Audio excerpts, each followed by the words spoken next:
mendaki dia. Ribu tu. Ribu lagi. Ada uang ni. Kira.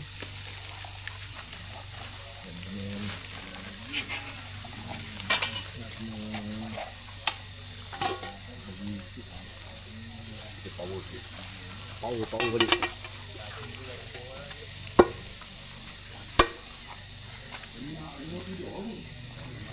Ayang.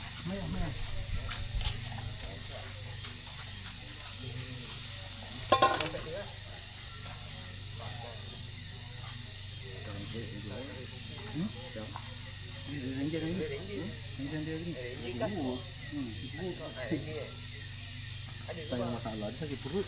Kalau ikut makan semua pakai sama. Macam mana ada 6 orang? Okey je. Ha. Kalau macam contoh semalam ni sakit perut makan kan. Ha, Semua kena. semua kena.